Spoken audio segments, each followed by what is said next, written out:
Assalamualaikum warahmatullahi wabarakatuh. Kembali lagi di channel saya Bonsai Gembong. Hari ini mendung habis hujan, ini basah, rintik-rintik. Kita tetap semangat ya walaupun becek sekali di lahan. Oke, kali ini bahan bonsai pertama kali saya punya untuk jenis bahan bonsai waru wayang ya. Lumayan agak lama untuk pertumbuhannya. Kenapa? Karena bahan bonsai waru satu ini tingkat klorofil hijau daunnya sedikit ya, jadi untuk perkembangannya agak lumayan lama dibanding bahan bonsai waru Taiwan, India ataupun yang lain yang klorofil hijau daunnya full.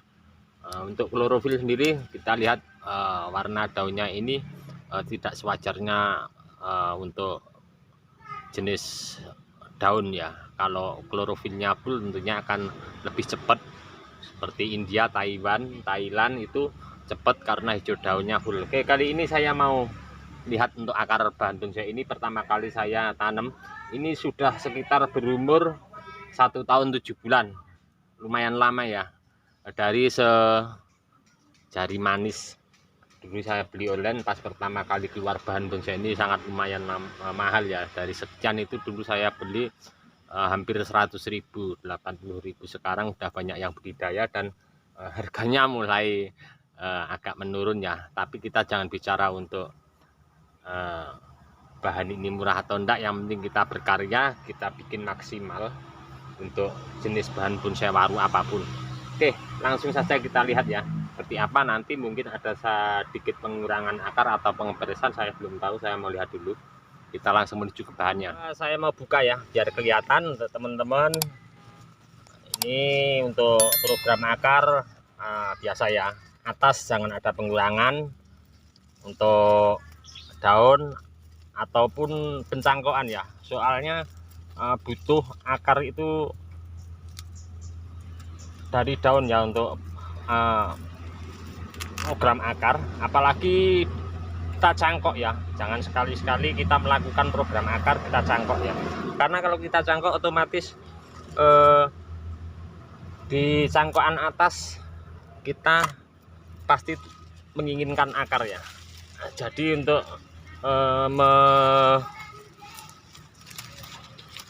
memprogram akar di bawah akan berhenti dalam cangkokan di atas. Yang seharusnya cangkok akar yang di atas itu membangun di bawah, berhenti di atas ya. Oke, kita lihat bahannya seperti ini. Oke, ini sepertinya ada akar yang perlu dibuang, tapi mungkin tidak akan saya buang dulu. Kenapa? Biar ngasih nutrisi, buat kasih nutrisi ke atas dulu, karena ini ada akar satu yang sangat oper ya. Kita lihat dari sebelah sini yang oper ya, kelihatan ya dari sini ya, untuk akarnya yang oper ya. Yang sebelah sini coba kita lihat untuk bahan ini dari sebelah sana ya. Ini dari sebelah sini kita lihat, ini sudah saya lakukan press pertama, sudah keluar anak cabang akar ya. Ini sudah saya press, kita lihat dari sebelah sini. Nah, ini sudah saya press, juga sudah keluar anak cabang akar. Untuk membesarkan anak cabang akar ini kita perlu teknik-teknik ya. Untuk akar kecil-kecil yang mengganggu kita buang, biar nanti dia dominan untuk cari makannya ke anak cabang akar yang ini yang kita ingin kita besarkan. Seperti pada akar ini ya, ini saya buang saja. Ada satu akar yang mengganggu nanti pendominanan akar untuk akar yang ini. Sudah saya buang. Saya tarik keluar sedikit, udah agak terlambat ini.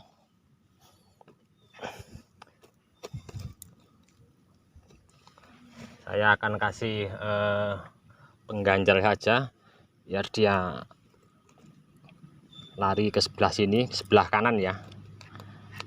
Nah, seperti ini.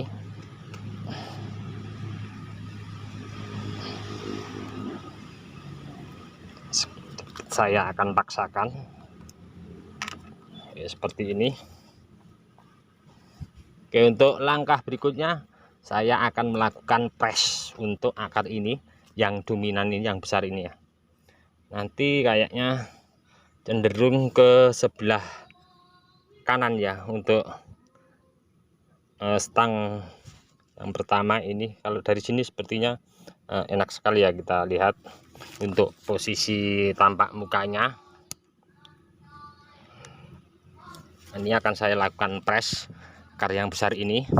Hati-hati teman-teman untuk pengepresan, usahakan kalau pemancang tetap kasih ya, untuk menjaga ini nanti, soalnya ini akar besar banget, pasti dominan untuk memperkuat dari batang ini ya. Ini sudah saya kasih pemancang kanan kiri untuk saya lakukan pengepresan biar aman. Soalnya ini musimnya tidak tentu ya hujannya, jadi kadang angin. Daripada kita resiko, lebih baik kita sedia payung sebelum hujan ya, orang bicara. Teman-teman, selesai ya, ini sudah saya lakukan press akar. Nah, setelah itu kita lakukan pencucian pakai sikat yang bersih, karena gergaji kita tentunya kotor, menempel di bekas luka potongan ini. Setelah itu saya setelah melakukan penyikatan bersih, saya bersihkan pakai karter, terutama di kambium yang nanti dimana akar mau keluar, kita bersihkan pakai peso karter. Saya sederhana, kemudian saya guyur air lagi. Dan untuk langkah berikutnya seperti biasa saya memakai alas karpet ya. Kalau teman-teman nggak ada alas karpet, kita bisa pakai genteng ya. Nah, setelah itu kita biarkan ini agak kering dulu, lalu dikasih salep kambium yang encer saja, tambahin air untuk salep kambiumnya, enggak apa-apa. Setelah kering lagi baru kita timbun pakai media yang bagus. Kalau ada pakai pasir Malang yang halus campur kokopit sedikit, itu akan lebih maksimal, cepat untuk keluar daripada akar-akar yang dimana kita mau inginkan ya. Oke teman-teman, cukup sekian dulu dari kami di channel Bonsai Gembong.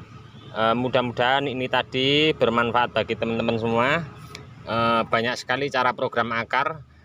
Yang ini dulu ndak saya pecah ya, saya cuman dari saya beli pertama turun cangkok, tanam polybag, kemudian saya pindah ke ground sini, saya kasih tataan di bawah. Saya akarnya dulu banyak, saya biarkan begitu saja, saya tata. Kemudian setelah subur saya seleksi satu persatu. Ada beberapa tahapan yang sudah saya press, 2 akar. Mungkin akar ini nanti pakai atau enggak, kita lihat dulu seperti apa kedepannya. Juga masih lama banget menunggu proses pembesaran akar ini. Untuk saya pribadi, kalau program akar membuat bahan bonsai dari nol, tentunya saya membayangkan kita cari bahan dangkal di alam ya. Kalaupun toh di atas oper-oper seperti di alam, kita cari-cari dangkelan di alam, tentunya akar bagus, terus atasnya ada yang oper, tentunya kita nolkan lagi, kita mencari titik tunas baru lagi untuk kita memproporsikan sama besar batang, kemudian cabang-cabang mana yang mau kita pakai, kita tentunya bisa seleksi ya. Oke, dari saya di channel Bonsai Gembong kiranya cukupkan dulu. Mudah-mudahan ini tadi bermanfaat untuk teman-teman semua. Salam satu hobi, salam budidaya. Assalamualaikum warahmatullahi wabarakatuh.